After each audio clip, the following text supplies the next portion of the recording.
अस्सलाम वालेकुम। आज का जो हमारा डेंगू अवेयरनेस से रिलेटेड टॉपिक है वो है preemptive measures and control. For the prevention of this disease, it is very important that a public awareness campaign among masses should be launched, in addition to various precautionary measures taken at various level। कि क्या होता है कि dengue disease को prevent करने के लिए ये इंपॉर्टेंट है कि पब्लिक में इस चीज़ की अवेयरनेस हो कि कैसे हम जो है वो प्रिकॉशनरी मेजर्स ले सकते हैं, हम जो है वो एहतियाती तदाबीर को इख्तियार कर सकते हैं वेरियस लेवल्स पे। अब इसमें जो फर्स्ट वन है ये है at personal level, second one is at household level and the third one is at community level. आज हम जो डिस्कस करेंगे वो है at personal level. People can prevent mosquitoes bite by wearing clothes that fully cover the skin। कि ऐसे कपड़े पहने कि जो कि स्किन को फुली जो है वो कवर कर रहे हों। Use mosquito net which are spread with insecticide. कि मॉस्कीटो नेट यूज़ करें जिस पे इंसेक्टिसाइड का जो है वो स्प्रे हुआ हो, जो कि हशरात या इंसेक्ट्स को किलर होते हैं उस टाइप की जो है वो उस पर स्प्रेज हुए हों। Apply mosquito repellents. मॉस्कीटो को जो है वो ख़त्म करने के लिए रिपेलेंट्स जो उसको रोकने के लिए जो स्प्रेज होते हैं या फिर लोशंस वगैरह होते हैं तो उस तरह की जो चीज़ें हैं वो यूज़ करें। तो एट पर्सनल लेवल जो है वो हम 3 तरह की एहतियाती तदाबीर कर सकते हैं। एक तो कपड़े ऐसे पहने जो कि फुली बॉडी को कवर करें। सेकंड वन ये है कि मॉस्कीटो नेट्स यूज़ करें और इंसेक्टिसाइड्स यूज़ करें। थर्ड वन ये है कि मॉस्कीटो रिपेलेंट्स यूज़ करें। अब जो हमारा आज का टॉपिक है उसकी तरफ आते हैं। सी लैंग्वेज का हमारा जो आज का टॉपिक है वो है कि कमेंट्स क्या होते हैं। कंप्यूटर लैंग्वेज में कमेंट्स क्या होते हैं। Comments can be added anywhere in the code. Comments can be added in program in 2 ways. Single line comments होते हैं एंड मल्टी लाइन कमेंट्स होते हैं। अगर हम सिंगल लाइन को देखते हैं, the comments on single line are added by using double slash. Double जो स्लैश होती है फॉरवर्ड स्लैश, वो अगर हम यूज़ करेंगे किसी लाइन पे तो वो किस चीज़ को इंडिकेट कर रही होंगी कि यहाँ पे जो है वो प्रोग्राम का कमेंट्स वाला पोर्शन स्टार्ट हो चुका है। Anything written on the right side of double slash is considered as comments and is ignored during execution. कि अगर आप अपने प्रोग्राम में डबल लाइंस लगा देते हो और डबल लाइंस की राइट साइड पे आप जो कुछ भी लिखोगे तो वो प्रोग्राम की एग्जीक्यूशन के बाद जो है वो डिस्प्ले नहीं होगा स्क्रीन पे, बल्कि वो किस चीज़ के लिए होगा, वो प्रोग्राम की रीडेबिलिटी के लिए होगा।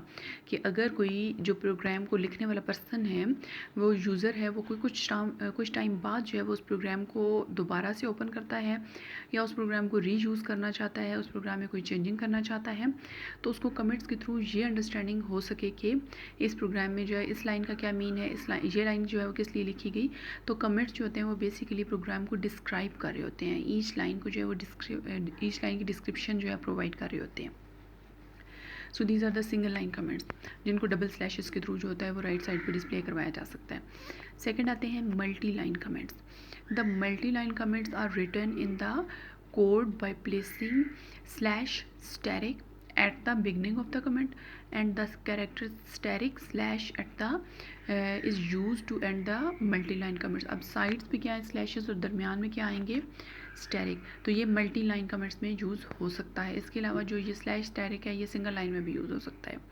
अब अगर हम इसकी एग्जांपल्स देखें तो an example of comments is as follow. Double line slashes जो है डबल स्लैशेस लगी हुई हैं और लिखा हुआ है practice makes a man programmer. तो अब ये वाली लाइन जो है वो प्रोग्राम का जब आप आउटपुट उसकी जनरेट करवाओगे उसका प्रोग्राम का जो रिज़ल्ट शो करवाया जाएगा तो उसमें जो प्रोग्राम का रिज़ल्ट होगा जस्ट वो शो होगा। ये कमेंट्स वाली लाइन जो है ये शो नहीं होगी, ये जस्ट आपके प्रोग्राम में मौजूद रहेगी। Another way to add comments on single line is as follow. Second जो इसका मेथड है वो क्या है slash asterisk, these are also comments. फिर स्टैरिक स्लैश, यानी इनर साइड पे इसकी क्या होता है स्टैरिक और आउटर साइड पे क्या होती है स्लैश। तो ये भी जो है सिंगल लाइन में भी लिखा जा सकता है, इस मेथड को यूज़ कर सकते हैं आप, और जो मल्टी लाइन कमेंट्स हैं उसमें भी आप इस चीज़ को यूज़ कर सकते हैं। In order to add comments on many lines in program following way is use. तो अगर जो है वो आप मैनी लाइन पे कमेंट्स देना चाहते हो तो वहाँ पे आप कौन सा मेथड यूज़ करोगे slash asterisk, these lines are for the purpose of writing comments. अब 3 लाइन्स पे जो है वो चीज़ डिस्प्ले करवाएगी, ये कमेंट डिस्प्ले करवाए गए हैं और उसको 3 लाइन पे डिस्प्ले कौन करवाता है slash asterisk starting and asterisk slash ending. So these are the single line comments and multi line comments. इनका पर्पज़ आपको समझ आ गया होगा कि ये क्यों यूज़ होते हैं. ये प्रोग्राम को डिस्क्राइब करने के लिए, प्रोग्राम की ईच लाइन ऑफ कोड को जो है वो डिस्क्राइब करते हैं. अब जो नेक्स्ट टॉपिक है वो है what is type casting. Type casting क्या होती है? Type casting the process of converting the data type of a value during execution is known as type casting. यानी आप अपने प्रोग्राम के स्टार्ट पे डेटा को जो है वो या वेरिएबल्स को कोई डेटा टाइप देते हो, लेकिन आप अपने प्रोग्राम की एग्जीक्यूशन के दौरान उस डेटा टाइप को प्रोग्राम की वैल्यूज़ के अकॉर्डिंग चेंज कर देते हो. So that is known as type casting. Typecasting can be performed when two ways, implicit typecasting and explicit typecasting. Two ways इसके, एक implicit होती है और एक explicit होती है. Implicit में क्या होता है? Implicit typecasting is performed automatically by the C compiler. The operands in arithmetic operation must be of similar types. If the data type of operands are different, the value with lower data type is converted into higher data type. क्या होता है कि implicit type casting किस तरह की होती है? जो ऑटोमेटिकली परफॉर्म करवाई जाती है बाय सी कंपाइलर. नॉर्मली हम क्या करते हैं कि हम हमने सम करवाना है टू वैल्यूज़ का. जैसे हमने जो शुरू में प्रोग्राम था आई थिंक 9.2 प्रोग्राम था, तो उसमें हमने अर्थमेटिक ऑपरेटर्स अप्लाई किए. दो वेरिएबल्स थे हमारे पास, ए और बी, इंटीजर डेटा टाइप के. तो उन पे हमने ए प्लस बी किया, ए minus A star A K slash A modules किया. तो वो सारे ऑपरेटर जो हमने उस पर अप्लाई किए, तो वो सेम जो वेरिएबल्स थे, सेम इंटीजर टाइप के दोनों वेरिएबल्स थे, उन पे हमने अप्लाई किए. लेकिन अगर हमारे पास कोई ऐसा प्रोग्राम है जिसमें टू डिफरेंट डेटा टाइप्स हैं और उन पे हम कोई अर्थमेटिक ऑपरेटर लगा देते हैं, लाइक प्लस लगा देते हैं, तो वहाँ पे फिर जो है वो सी कंपाइलर उसको ऑटोमेटिकली किसी एक डेटा टाइप में कन्वर्ट कर देगा. और नॉर्मली इम्प्लिसिट में क्या होता है कि जो स्मॉलर डेटा टाइप होती है उसको कन्वर्ट कर दिया जाता है हायर डेटा टाइप में. Lower data type is converted into higher data type. अब डेटा टाइप्स कौन सी हैं, कौन सी स्मॉलर हैं, कौन सी लोअर हैं, कौन सी जो है वो हायर हैं, कौन सी जो है वो ग्रेटर हैं. तो इस चीज़ को अंडरस्टैंड करने के लिए यहाँ पे एक टेबल गिवन है. इस टेबल में हमारे पास जो इसके बॉटम है, बॉटम लाइन पे सबसे जो छोटी डेटा टाइप है कैरेक्टर है.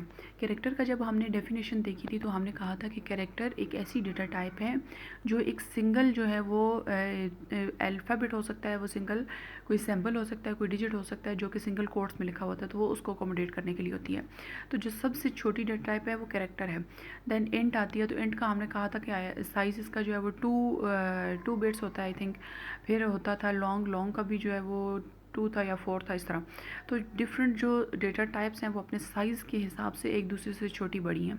तो कैरेक्टर सबसे बॉटम लाइन पे आता है. देन इंट है, फिर लॉन्ग है, फिर फ्लोट है, फिर डबल है और फिर लॉन्ग डबल है.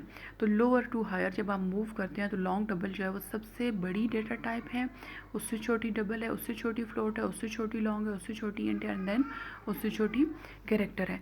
तो ये जो है हमारे पास basic 6 kind of data types हैं. अब अगर हम इसकी एक एग्जांपल देखें इम्प्लिसिट टाइप कास्टिंग की, तो इसमें क्या है कि suppose x is an integer variable and y is a long variable and the following expression is evaluated. कि हम जो है वो दो वेरिएबल्स को ऐड करते हैं जिनमें x और y दो वेरिएबल्स हैं. x की डेटा टाइप इंटीजर है और y की जो डेटा टाइप है वो लॉन्ग है. तो इंटीजर एक स्मॉलर डेटा टाइप है और long is a higher data type. तो अब दो डिफरेंट डेटा टाइप के वेरिएबल्स को जब ऐड किया जाएगा तो जो सी लैंग्वेज है वो ऑटोमेटिकली यहाँ पे इम्प्लिसिट टाइप कास्टिंग अप्लाई कर देगा. वो इंटीजर को कन्वर्ट करके बड़ी डेटा टाइप में ले जाएगा. आंसर जो है वो हमेशा जो हायर डेटा टाइप होती है उसमें आता है. In the above expression data type of x is lower than the data type of y. So the value of x will be converted into long during the evaluation of expression. अब यहाँ पे जो x की data type है वो smaller है और जो y की डेटा टाइप है वो ग्रेटर है. तो जब प्रोग्राम को हम रन करवाएंगे तो ऑटोमेटिकली जो स्मॉलर डेटा टाइप है वो कन्वर्ट हो जाएगी हायर डेटा टाइप में, यानी इंट कन्वर्ट हो जाएगी लॉन्ग में. The data type of x is not change, only the data type of value of x is changed during the evaluation of expression. यानी x की data type change नहीं होगी बल्कि जो x के अंदर वैल्यू पड़ी है उसकी डेटा टाइप चेंज होगी यहाँ पे. सेकेंड हमारे पास जो मेथड आता है वो है एक्सप्लिसिट टाइप कास्टिंग। एक्सप्लिसिट में क्या होता है कि इम्प्लिसिट में हमने देखा कि जो डेटा टाइप ऑटोमेटिकली कन्वर्ट होती है बाय सी लैंग्वेज, और एक्सप्लिसिट में क्या होता है कि डेटा टाइप कन्वर्ट होती है बाय प्रोग्रामर, यानी प्रोग्रामर इंटेंशनली जो है वो डेटा टाइप को कन्वर्ट कर देता है अपनी मर्ज़ी के हिसाब से, अपनी जो है एडजस्टमेंट के हिसाब से। It is perform by using cast operator. अब यहाँ पे जो एक ऑपरेटर यूज़ होता है that is cast operator. The cast operator tells the computer to convert the data type of a value.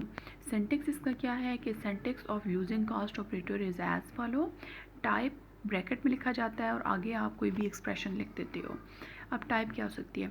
It indicate the data type to which operand is to be converted, कि अगर आप अपने operand को int में convert करना चाहते हो, उसको फ्लोट में कन्वर्ट करना चाहते हो, सिंगल में, डबल में, लॉन्ग डबल में, तो जिस टाइप में आप कन्वर्ट करना चाहते हो वो चीज़ आप विद इन पैरेंथेसिस लिख दोगे, और पैरेंथेसिस के बाद क्या लिखा जाएगा? एक्सप्रेशन। तो एक्सप्रेशन क्या इंडिकेट कर रहा होता है? कांस्टेंट, वेरिएबल और expression whose data type is to be converted. जिसकी डेटा टाइप कन्वर्ट करनी है उसको आप पैरेंथेसिस के बाद लिखोगे, और जिस डेटा टाइप में जाना है उस वेरिएबल ने या उस कांस्टेंट ने या उस एक्सप्रेशन ने, उसको आप पैरेंथेसिस के अंदर लिख दोगे। तो इसका सिंटेक्स क्या बनता है? ब्रैकेट के अंदर टाइप और बाहर क्या लिखा जाएगा? एक्सप्रेशन, और लास्ट पे इसके लगेगा टर्मिनेटर और सेमीकोलन, ताकि स्टेटमेंट को एंड किया जा सके। अब अगर हम इसकी एग्जांपल देखते हैं तो suppose x and y are two float variables. दो वेरिएबल्स हैं, अब इनकी तो डेटा टाइप सेम है, तो इसमें फिर क्या मतलब प्रॉब्लम आ रही है, हमें क्यों यहाँ पे कास्ट ऑपरेटर लगाना पड़ रहा है? तो इसको अंडरस्टैंड करने के लिए x contains 10.3 as x is a float variable and y contains 5.2 as it is also a float variable, and the following expression is evaluated x modules y। हमने जो पढ़ा था, हमने कहा था कि जो मॉड्यूल्स ऑपरेटर होता है वो सिर्फ इंटीजर वैल्यू के साथ यूज़ हो सकता है। अब यहाँ पे टर्म क्या आया कि यहाँ पे तो डेटा टाइप तो x और y की फ्लोट है, तो फ्लोट पे आप मॉड्यूल ऑपरेटर कैसे अप्लाई कर सकते हैं?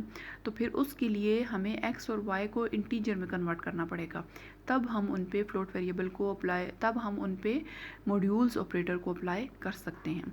The above expression will generate an error because data type of x and y is float.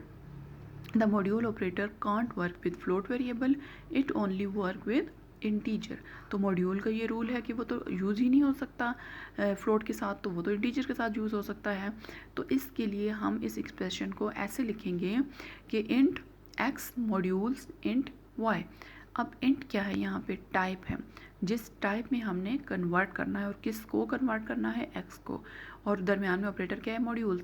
फिर हमने y जो है वो एक्सप्रेशन है जिसको हमने डेटा टाइप इंटीजर में कन्वर्ट करना है, तो ब्रैकेट के अंदर डेटा टाइप्स लिखी जाती हैं और ब्रैकेट के बाहर वेरिएबल्स, कांस्टेंट या एक्सप्रेशन को लिखा जाता है। और मॉड्यूल्स का ऑपरेटर अब यहाँ पे वर्किंग में आ जाएगा, क्योंकि x और y की यहाँ पे जो डेटा टाइप हैं वो इंटीजर हो चुकी हैं, तो इंटीजर पे मॉड्यूल ऑपरेटर अप्लाई हो सकता है।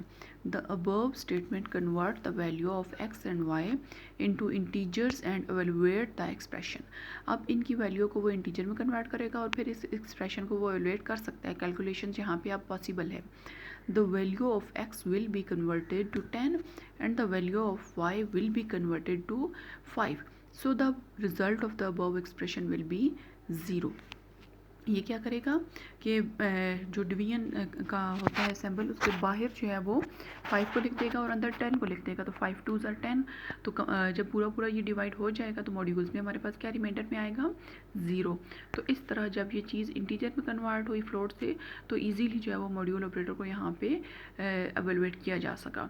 सो that is explicit type casting, कि जिसमें प्रोग्रामर अपनी कन्वीनियंस के हिसाब से डेटा टाइप को अपने प्रोग्राम के अकॉर्डिंग जो है वो कन्वर्ट कर देता है ऐसी डेटा टाइप में जो कि इजीली एवेलुएट हो सके। सो दैट इज़ एक्सप्लिसिट कास्टिंग।